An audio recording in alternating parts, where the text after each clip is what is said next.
Assalamualaikum warahmatullahi wabarakatuh. Hai, hai, hai. Apa kabarnya hari ini, teman? Semoga diberikan kemudahan, kelancaran, dan keberkahan. Amin, amin, amin ya robbal alamin. Oh ya, teman-teman. Hari ini kita akan teman-teman.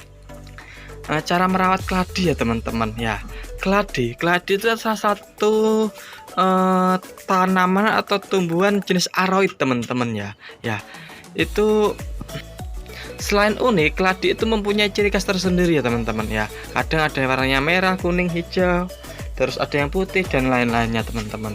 Nah, oleh sebab itu sekarang itu lagi banyak ya yang mencintai atau lagi suka tanaman keladi itu banyak, teman-teman. Oleh sebab itu kita itu semakin bersemangat ya, dan semoga perkeladian Indonesia itu semakin maju dan berkembang, dan pecinta keladi itu semakin banyak, teman-teman ya. Kita akan berbagi tips gimana cara merawat keladi dari media tanam dan sebagainya, teman-teman ya. Keladi itu salah satu tanaman yang suka dengan kelembapan, teman-teman. Jadi oleh sebab itu usahakan keladi itu sering disiram, teman-teman ya.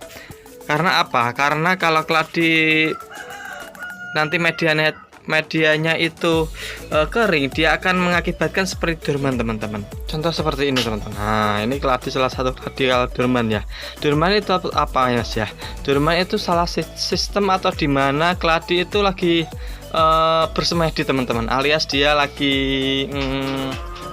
berproses untuk membesarkan umbi. Oleh sebab itu, jadi teman-teman itu nggak usah khawatir ya. Jadi kalau keladinya lagi daunnya kelamaan itu habis, jangan khawatir ya. Itu biasanya keladinya lagi dorman, teman-teman. Nanti biasanya kalau bangun dari dorman itu keladinya itu akan lebih cantik biasanya. Biasanya kalau tumbuhnya itu langsung menor, teman-teman. Oleh sebab itu kalau untuk mengatasi keladi biar nggak dorman tuh gimana ya, Mas ya? Ya usahakan tuh penyiramannya rutin ya, teman-teman. Nah, ya usahakan penyiraman rutin, biasanya tuh bisa 2 hari sekali. Yang penting tuh medianya lembab ya. Nah, maka dari itu kalau teman-teman nggak sempat menyiram tiap hari atau 2 hari sekali, itu bisa pakai sistem gini, teman-teman. Pakai sistem tatakan air ya. Nih, pakai tatakan air juga, teman-teman. Nah, ya itu kita lebih efisien. Lebih efisien dalam apa ya, Mas? Ya dalam hal waktu, terus dalam hal perawatan dan hal lain-lainnya ya. Karena apa? Karena nanti kan kalau buat tatakan air seperti ini, itu biasanya kita nggak terlalu sering lah untuk penyiraman ya. Jadi kita lebih praktis, teman-teman, untuk perawatannya. Yang penting kalau insya Allah kalau keladinya tempatnya lembab, insya Allah perkembangan juga bagus, teman-teman. Itulah salah satu faktor kalau keladi itu untuk perkembangannya lebih cepat, teman-teman. Terus kita faktor lainnya itu karena media tanam, teman-teman ya. Usahakan keladi itu media tanamnya yang poros ya, teman-teman. Media yang poros itu apa aja ya, Mas ya? Oh ya, media poros itu sebenarnya banyak banget, teman-teman. Bisa pakai daun terem besi, daun-daunan lah, semua daun insya Allah bagus, teman-teman. Tapi sebelumnya difermentasi ya, supaya apa? Supaya bakteri-bakteri yang ada di dedaunan itu bisa lebih mati biasanya, teman-teman, kalau difermentasi ya. Fermentasinya pakai apa aja ya, Mas ya? Fermentasinya itu bisa pakai molase. Molase itu apa, Mas? Molase itu kalau biasanya bahasa Jawanya itu tetes tebu, teman-teman ya. Selain tetes tebu pakai apa aja, Mas ya? Nah, bisa juga pakai E4 ya. E4 yang kuning ya, usahakan, teman-teman. Yaitu biasanya buat fermentasi segala macam buat media tanam, teman-teman. Karena untuk pertanian karena M4 itu ada 3 kalau nggak salah. Usahakan yang kuning ya, teman-teman, jangan salah pakai ya. Ya itu biasanya kalau difermentasi itu sekitar 1 bulan ya, teman-teman, baru kita pakai ya. Kurang lebih seperti itu ya. Terus medianya juga pakai kompos sawit atau ganggang sawit, teman-teman. Atau yang di bawahnya sawit itu buat biasanya tuh buat teman-teman yang ada di luar Jawa itu biasanya pakai media itu ya. Karena di sana juga banyak, teman-teman. Tapi kalau di Jawa kayaknya sulit untuk mencari banyak itu, teman-teman. Terus bisa pakai kokopit ya. Kokopit itu juga bagus, teman-teman. Kokopit itu usahakan yang kalau belinya itu yang agak lama, teman-teman, jangan yang baru. Biasanya kalau kokopit yang lama itu suhunya atau temperaturnya itu sudah bagus teman-teman, alias dia itu dingin kalau nggak salah ya. Tapi kalau baru biasanya kita itu masih panas teman-teman ya, dan biasanya bakteri-bakteri yang baru itu masih ikut teman-teman. Nah biasanya kalau dapat yang baru ya itu bisa direndam semalaman ya, semalaman sampai air ya, supaya apa, supaya sari-sarinya atau kotor yang di ferment di kokopit itu hilang teman-teman. Terus pakai kompos juga bisa teman-teman, pakai kohe ya, kotoran hewan itu bisa apa aja ya, bisa pakai kambing, ayam, sapi dan lain-lain. Usahakan kalau kohe itu yang lama ya, jangan yang baru ya. Karena apa? Karena yang baru itu panas teman-teman, dan suhunya itu belum stabil ya. Ya itu bisa mengakibat kalau kohenya masih panas, itu bisa mengakibat ke dedaunan keladi itu akan lonyot teman-teman. Karena apa? Karena keladi itu salah satu taman yang gampang-gampang susah ya untuk masalah perawatan. Nanti kalau salah perawatan nanti takutnya keladinya itu kelamaan daunnya itu bisa rontok satu persatu ya. Oleh sebab itu usahakan kohenya itu yang paling dalam lah, usahakan ya, jangan yang atas ya, supaya itu teman-teman, supaya campurannya itu bagus teman-teman. Terus juga bisa pakai sekam mentah sama sekam bakar ya, itu bagus juga teman-teman. Karena apa? Karena sekam mentah atau sekam bakar itu poros teman-teman. Oleh sebab itu usahakan sebelum pemakaian itu juga difermentasi ya. Usahakan biasanya kalau difermentasi satu sekam mentahnya ya, supaya apa, supaya itu bakteri-bakterinya juga tetap hilang teman-teman. Itu usahakan ya, itu bagus kok pakai itu sekam mentah atau sekam bakar. Nih kalau kita ini teman-teman, contoh ini pakai daun terembesi, terus sekam mentah sama sekam bakar ya. Jadi untuk medianya insya Allah ini poros teman-teman. Nah usahakan seperti ini teman-teman ya, media apapun juga bagus kok. Usahakan kalau keladi itu suka media tanam ya, supaya apa, supaya dia perkembangan akarnya teman-teman, karena dia juga bernafas, dan akarnya dia kan kalau medianya rongga-rongga itu biasanya perkembangan akar juga bagus teman-teman ya. Terus masalah pencahayaan ya teman-teman, atau sinar matahari ya. Ya keladi adalah salah satu tanaman yang suka dengan sinar matahari ya, tapi nggak full teman-teman. Ya biasanya dia suka matahari yang pagi teman-teman. Biasanya pagi itu dari pukul 6 atau jam 7 lah sampai jam 11 itu lebih dari cukup. Karena apa? Karena tidak semua keladi ya akan tahan dengan jenis sinar matahari. Karena apa?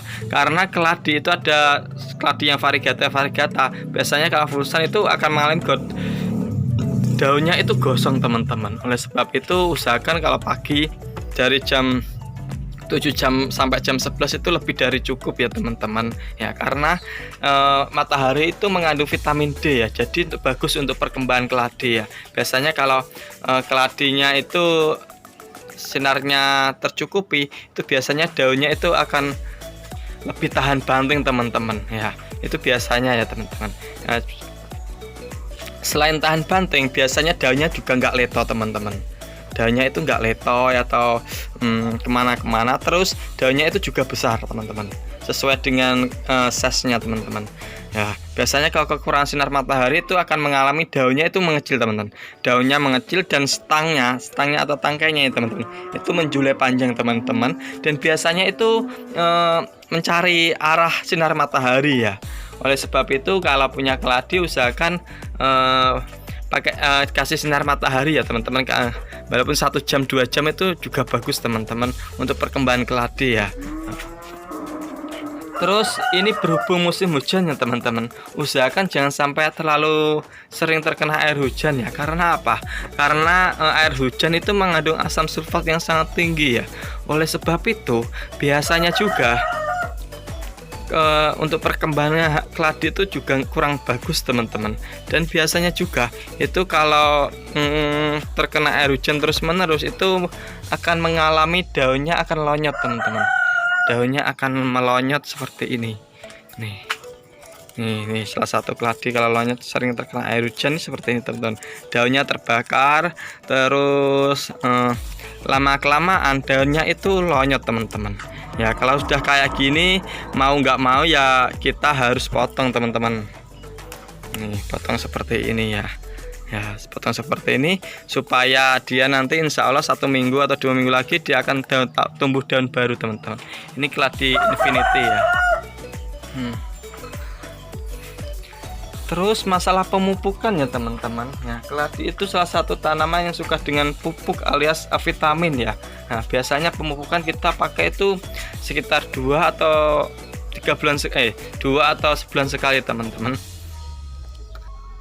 Terus yang kita pakai pupuk itu kita pakai pupuk alami dan kimia teman-teman. Ya untuk alaminya kita pakai cangkang telur juga bisa. Cangkang telur itu sebelumnya dibersihkan lalu dijemur terus diremukkan secara halus ya, terus kita taburkan di media tanam. Itu enggak ada efek sampingnya dan itu sangat bagus untuk perkembangan keladi ya, karena di dalam cangkang telur itu mengandung kalsium sangat tinggi ya. Oleh sebab itu teman-teman kalau punya cangkang telur usahakan dipakai juga nggak apa-apa ya teman-teman. Terus kita juga pakai pupuk kimia, kita pakai NPK ya, NPK 16 ya. Itu yang unsurnya seimbang, jadi unsur nitrogen, nitrat sama kalsium itu 16 atau alias seimbang ya. Itu juga bagus teman-teman, tapi untuk pemakaian sesuai dengan takaran ya, tidak terlalu banyak. Itu akan mengakibatkan biasanya daunnya selain lonyot itu lama-kelamaan keladinya akan mulai kegosongan teman-teman, dan biasanya itu bisa mengakibatkan keladinya mati ya. Biasanya kita juga pakai 5 atau 6 butir ya, kita pakai di samping seperti ini contoh.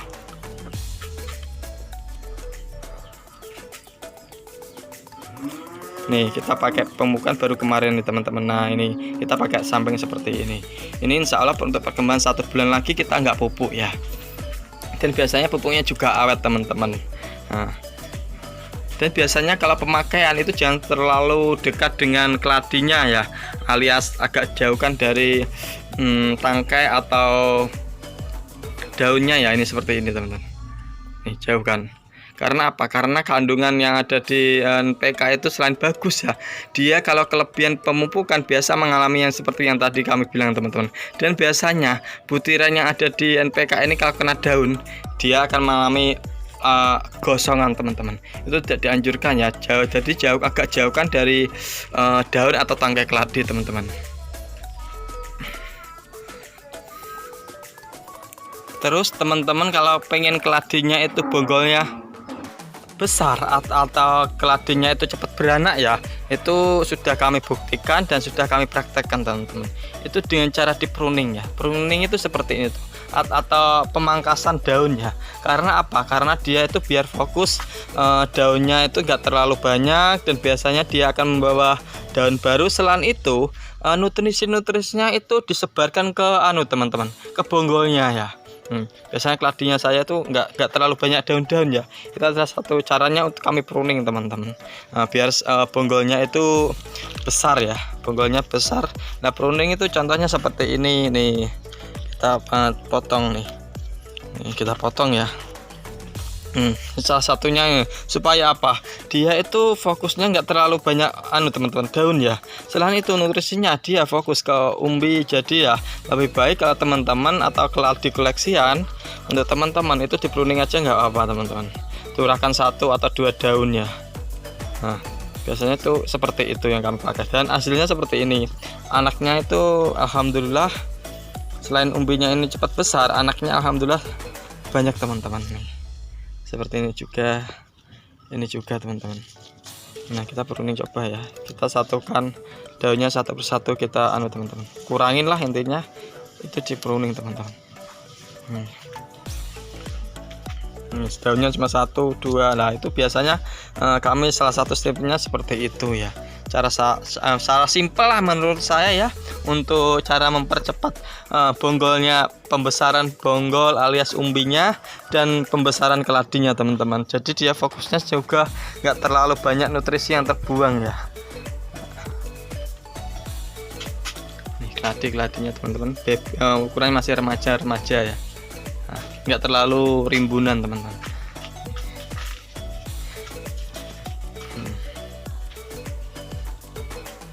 Seperti ini ya. Ini juga kami pruningin satu persatu teman-teman. Jadi setiap daunnya cuma ada 3 atau 4 daun aja teman-teman. Dan biar dia fokus ke umbi. Selain umbi dia tuh nggak terlalu banyak daunnya teman-teman. Ini keladi yang kami sungkup ya. Sungkup alias habis cacahan teman-teman.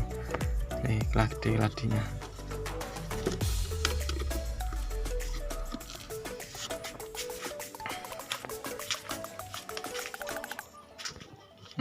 Seperti ini jajan nyacah terus teman-teman. Jadi bonggol tuh kami cacahin supaya apa, supaya memperbanyak keladi teman-teman. Kita biasanya kalau baby untuk keladi ya teman-teman, kita juga pakai sistem sungkup ya. Sungkup itu juga bisa pakai apa aja teman-teman, yang penting keladinya itu ditutup rapat ya, supaya apa, supaya selain kelembapannya terjaga, untuk perkembangan keladi itu cukup besar teman-teman, cepat besarnya itu teman-teman ya. Seperti ini kita juga pakai sistem sungkup ya. Nah biasanya banyak kok manfaat dari sistem sungkup teman-teman. Selain biasanya perkembangannya cepat besar, dia tuh kalau keluar daun baru itu juga cepat teman-teman. Selain itu kalau disungkup dikasih tatakan dikasih air sedikit ya, supaya apa, supaya medianya tuh kelembapan selain terjaga, dia tuh medianya itu lembab terus teman-teman. Dan nih alhamdulillah nih sudah mulai tambah daun baru teman-teman. Ini yang baby dan keladinya kebanyakan tuh masih hybrid ya. Tapi untuk kekurangannya teman-teman, kalau disungkup ya biasanya nanti kalau langsung terkena sinar matahari, dia itu masih letoy biasanya, dia kan penyusuan tempat baru teman-teman. Dan selain itu usahakan ya teman-teman, kalau di sistem sungkup itu jangan terkena sinar matahari dulu kalau dibuka ya. Nah, biasanya kalau pakai sistem sungkup itu bisa pakai dari 1 bulan atau 2 bulan ya, tergantung kita cari keladinya itu besarnya seperti apa ya teman-teman. Kalau insya Allah untuk perkembangan keladi, kalau sistem sungkup itu kalau nutrisinya terjaga dan terpenuhi, insya Allah perkembangannya juga cepat teman-teman ya. Mungkin cukup sampai di sini ya teman-teman untuk kita berbagi tips dari Lompong Q, dan semoga bermanfaat ya, dan semoga menginspirasi teman-teman untuk semangat untuk bercocok tanam, terutama tanaman hias keladi teman-teman. Karena apa? Keladi itu nggak pernah ingkar janji teman-teman ya, karena selain warnanya unik nih seperti ini ya, warna-warni ini seperti ini, dia cuma punya ciri khas tersendiri teman-teman. Nah, dan warnanya warna-warni teman-teman. Apalagi ini, wow, garang seperti ini teman-teman. Dan semoga perkeladian Indonesia itu semakin banyak peminatnya dan perkembangannya itu juga pesat.